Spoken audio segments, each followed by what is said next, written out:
Ya, halo semua, kembali lagi. Hari ini kita ada soal genetika populasi. Seperti biasa, silahkan pause dulu video ini sebelum aku bahas jawabannya. Oke, sebelumnya aku udah pernah bikin video ini, cuma aku ada kesalahan dikit, jadi aku ulangi. Aku saranin coba untuk nonton untuk video sebelumnya dulu yang tentang konsep genetika populasi, karena beberapa persamaan dan juga asumsi yang kita akan pakai di sini itu udah aku jelasin di video sebelumnya, jadi aku nggak akan jelasin lagi. Oke, jadi kita mulai dulu dari kita coba list out apa aja sih informasi yang ada dari soal sini. Oke, jadi ada satu gen, kita bilang gen A, itu dia mengatur tekstur rambut. Individu yang homozigot dominan itu dia keriting. Ini kita catat dulu di sini. A besar itu dia keriting. Terus habis itu A besar A kecil dia bergelombang. Jadi A besar A kecil bergelombang. Terus A kecil lurus. Oke, jadi A kecil dia lurus. Kemudian diketahui bahwa pada tahun 1940 Pulau Kucing terkena letusan gunung berapi sehingga menyisakan 50 orang keriting. Oke, jadi pada tahun ini setelah terjadi letusan gunung berapi, letusan gunung ya, tersisa 50 orang yang keriting. Berarti dia yang A besar ya. Kemudian 20 orang yang lurus, yaitu A kecil. Terus 30 orang bergelombang. Oke, bergelombang. Berarti A besar A kecil. Kayak gini. Setelah 80 tahun, ukuran populasi ini dia menjadi 1000 orang. Jadi, kemudian dia dari populasi awal ini 1000 tahun kemudian 80 tahun kemudian dia menjadi 1000 orang. Nah, di sini mereka melakukan perkawinan acak ya. Jadi, ini perkawinan secara acak. Oke. Nah, perlu aku tekankan satu hal di sini. Ini ada informasi penting, yaitu letusan gunung berapi. Oke, jadi letusan gunung berapi ini kejadian penting yang akan kita pakai di soal. Terus di sini juga perhatikan bahwa dia di soal ini kasih kode. Dibilang apa? Setelah 80 tahun, mereka itu dari perkawinan acak. Artinya apa? Kalau kita masih ingat asumsi Hardy-Weinberg sebelumnya, oke, asumsi dari kesetimbangan Hardy-Weinberg, itu kan salah satunya adalah dia harus dengan perkawinan acak kan. Nah, yang ingin aku tekankan di sini adalah kejadian gunung berapi ini. Mungkin aku tulis ini. Oke, letusan gunung berapi ini kejadian yang kita kenal dengan nama genetic drift. Mungkin untuk lebih lanjut lagi tentang genetic drift, aku bakal bikin video sendiri. Genetic drift itu dia ada dua kejadian. Kita bilang sebagai founder effect yang aku nggak akan jelasin di sini. Dan kita ada juga bottleneck effect. Bottleneck effect adalah kejadian yang kita perhatikan di sini. Oke, bottleneck effect ini terjadi ketika ada suatu bencana alam yang membunuh populasi. Oke, jadi intinya adalah suatu bencana alam yang dia itu menghabiskan populasinya sehingga populasi itu tinggal dikit. Perhatikan bahwa pada genetic drift, ketika kita ada suatu populasi yang besar ya, kemudian terkena bencana alam, maka mayoritas individunya bakal meninggal ya kan, bakal mati. Tapi di sini aku ingin tekankan satu hal adalah genetic drift itu tidak sama dengan seleksi alam. Pada suatu kejadian seleksi alam, sebagian populasi itu akan pastinya hilang, akan pastinya meninggal. Tapi bedanya adalah kalau di genetic drift kita akan ada arah. Di seleksi alam kita ada arahnya. Oke, jadi biasanya ada individu, ada genotip yang sifatnya lebih unggul daripada genotip lain, sehingga genotip itu akan dipertahankan dan akan lebih banyak. Oke, ada arahnya, sehingga biasanya di akhir itu akan memicu kepunahan dari salah satu genotip. Genetic drift tidak demikian. Genetic drift ini, karena dia bencana alam yang sifatnya mematikan, tidak mungkin ada genotip yang sifatnya lebih unggul daripada genotip lain ya, gitu. Jadi genetic drift ini dia tuh kejadian kematian massal. Di mana pada kejadian ini kematian massal, dia akan menghilangkan sebagian populasi. Dan ini menghilangkan asumsi Hardy-Weinberg. Jadi pada kejadian ini yang letusan gunung berapi, populasi ini tidak dalam Hardy-Weinberg. Mungkin aku tulis pakai warna merah. Tidak dalam kesetimbangan Hardy-Weinberg atau HWE di sini aku tulis Hardy-Weinberg equilibrium, kesetimbangan Hardy-Weinberg. Tapi setelah dia kawin acak menjadi 1.000 orang, maka ini dia dalam Hardy-Weinberg ya. Oke, dalam populasi 1.000 orang ini udah dalam Hardy-Weinberg. Kayak gitu. Ini informasi yang kita dapat infer dari soal ini. Kemudian kita lanjut lagi. Pada tahun yang sama ada terjadi 2 gelombang migrasi dari daratan utama. Oke, ini misal daratan utama. Aku singkat DU ya. Ini daratan utama. Terus habis itu di sini ada Pulau Kucing, PK.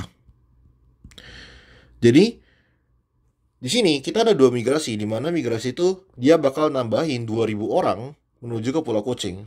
Ini migrasi pertama, ini migrasi kedua. Oke, ini aku bilang sebagai M1, ini adalah M2. Wah, kayak gitu. Kemudian diketahui bahwa populasi daratan utama dalam kesetimbangan Hardy-Weinberg. Jadi ini dalam Hardy-Weinberg ya, kita tulis ini. Jadi ini dalam Hardy-Weinberg. Terus dikasih tahu juga bahwa frekuensi A besar di sini adalah 0,3. Oke.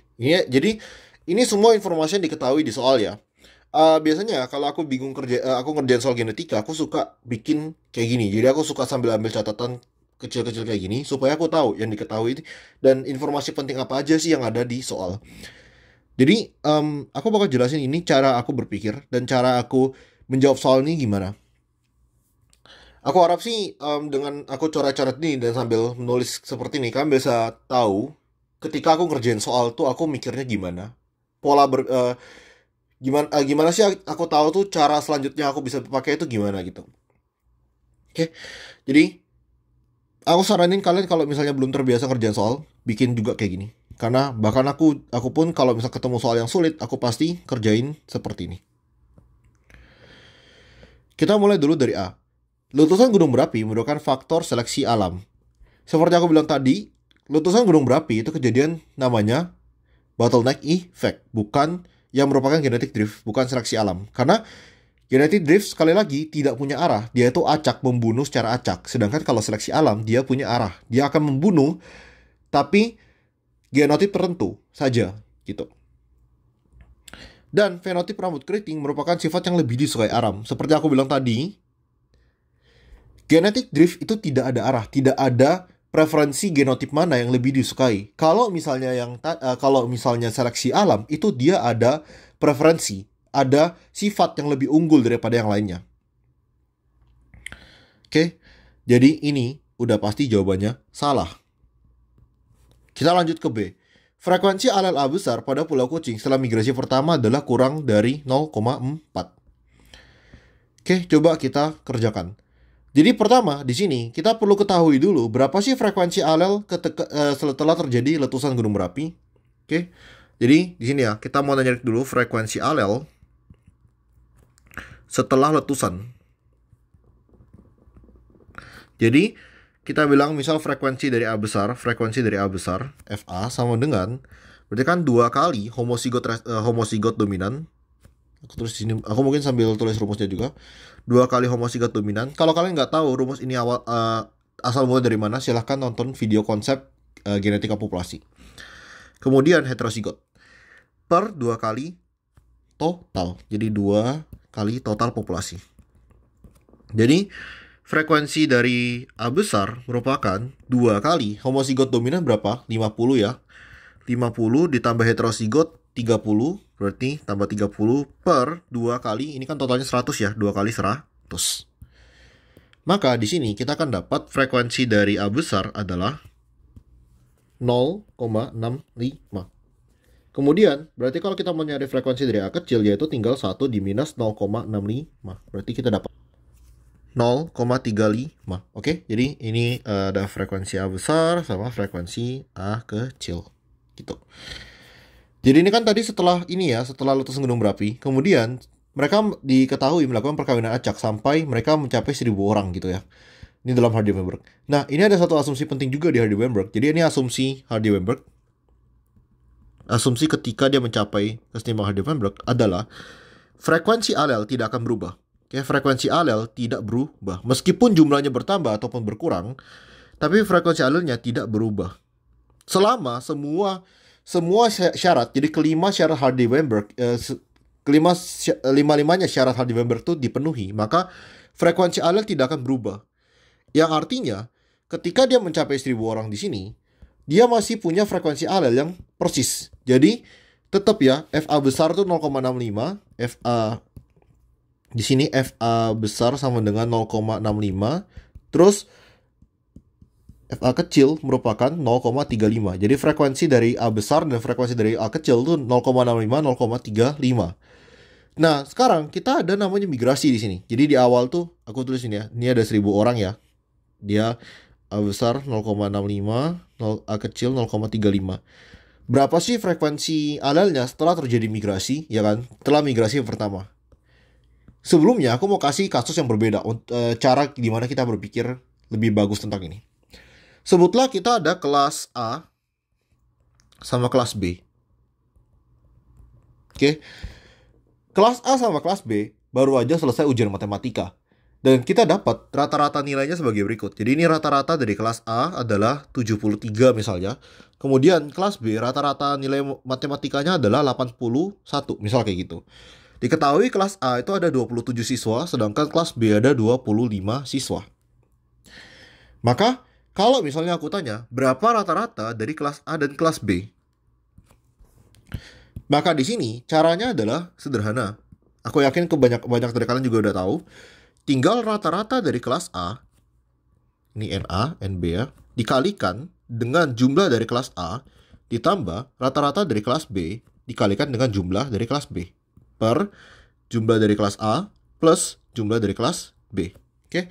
Jadi kalau gini kita bisa tahu nilai rata-rata dari semuanya adalah ya 73 dikalikan dengan 27 ditambah 81 dikalikan dengan 25 kalikan dengan 25 per 27 ditambah 25. Berarti ini nilai rata-rata totalnya adalah 76,85 kayak gitu. Oke. Jadi pakai konsep yang sama, kita coba ulangi lagi. Jadi ini ada daratan utama, ada migrasi 2000 orang. Oke, 2000 orang. Tadi berapa nih? Kita tahu A besar sama dengan 0,3 di sini, berarti A kecil berapa? 0,7. Ini adalah Pulau Kucing. Jadi dia di sini itu A besar 0,65, A kecil 0,35, ada 1000 orang. Ini migrasi pertama ya, maka aku tulis gini ya, ini frekuensi misal dari A besar, aku kasih petik ya di sini. Oke. Jadi frekuensi dari A besar setelah migrasi aku kasih petik 1. Berapa berarti? Berarti frekuensi dari A besar Pulau Kucing dikali dengan jumlah populasi Pulau Kucing ditambah frekuensi dari A besar daratan utama dikali dengan jumlah dari daratan utama yang bermigrasi. Jadi diper jumlah dari Pulau Kucing plus jumlah yang migrasi. Jadi FA besar petik sama dengan 0,65 dikalikan dengan 1000 ditambah 0,3 dikalikan dengan 2000 per 1000 ditambah 2000. Oke, jadi ini caranya. Maka frekuensi setelah migrasi pertama adalah 0,41 atau mungkin kita bulatin 2 angka aja, 0,42 jawabannya. Oke. Jadi kita lihat ya di sini. Apakah benar frekuensi alel A Pulau Kucing setelah migrasi pertama adalah kurang dari 0,4? Jawabannya adalah salah. Frekuensi alel A kecil di Pulau Kucing setelah migrasi kedua bertambah sebanyak 0,04 dari frekuensi alel migrasi pertama. Coba kita buktiin. Jadi di sini kan kita udah tahu ya frekuensi A besar setelah migrasi pertama. Berarti kalau gitu frekuensi A kecil setelah migrasi pertama berapa? Ya udah tinggal 1 di minus 0,42, yaitu 0,58. Oke, jadi ini 0,58. Kemudian ini ada migrasi kedua ya. Jadi ini awalnya sebelum migrasi, jadi kita ganti nilainya. Oke, jadi di sini jadi A petik berapa tadi? 0,42. A kecil petik 0,58. Populasinya jadi 3000 orang. Sekarang ada migrasi kedua ya, 2000 orang lagi. Berarti kita coba kerjain ya. Jadi migrasi kedua seperti ini ya. Tambah data pertama kali ini per Ya, jadi tinggal kita masukin angkanya. Berarti yang kalau tadi A besarnya adalah 0,42 dikalikan dengan 3000 ditambah 0, sorry. Mending kalau kita mending langsung cari aja yang A kecil ya, sorry, daripada kita hitung A besar dulu. Boleh juga kita pakai A kecil. Jadi ini tinggal kita ganti semua jadi A kecil daripada ngitung dua kali. Ya kan? Jadi A kecilnya tadi dia sama dengan 0,58 dikalikan dengan 3000. Ini kenapa plus? Harusnya kali 3000 ditambah daratan utama A kecilnya adalah 0,7 dikalikan dengan 2000 per 3000 ditambah 2000. Ini kita dapat hasilnya adalah 0,63 gitu.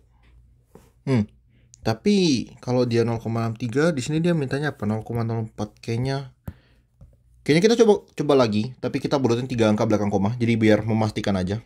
Ini tadi kalau kita bulatin 3 angka belakang koma jadi 0,417. Berarti kalau di sini dia 0,583 kalau gitu. Berarti coba ya, ini jadi 0,583 daripada ini.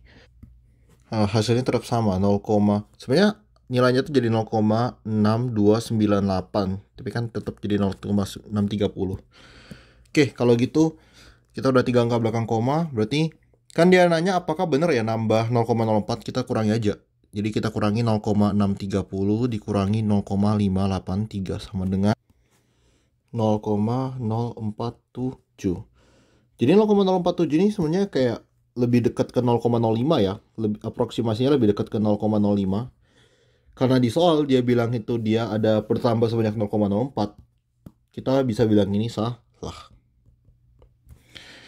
Terakhir, frekuensi alel-alel gen A besar di Pulau Kucing setelah 2 gelombang migrasi akan berada dalam kesetimbangan Hardy-Weinberg. Dengan syarat terjadi perkawinan acak, kemudian 5.000 orang tersebut mati, menyisakan keturunannya saja. Ini aku bilang jawabannya benar. Karena memang jadi gini, ketika mereka lakuin migrasinya kan dia melanggar Hardy-Weinberg ya. Jadi ketika terjadi 2 kali migrasi itu mereka tidak dalam Hardy-Weinberg lagi. Tapi kalau misalnya mereka kemudian ganti generasi, jadi tinggal 5.000 ganti generasi selanjutnya, di mana generasi sebelumnya yang tidak memenuhi Hardy-Weinberg itu udah mati semua, maka bisa jadi enggak sih. Maka ya harusnya generasi selanjutnya ini udah dalam Hardy-Weinberg. Oke, jadi yang D ini benar. Oke, mungkin sekian video kali ini.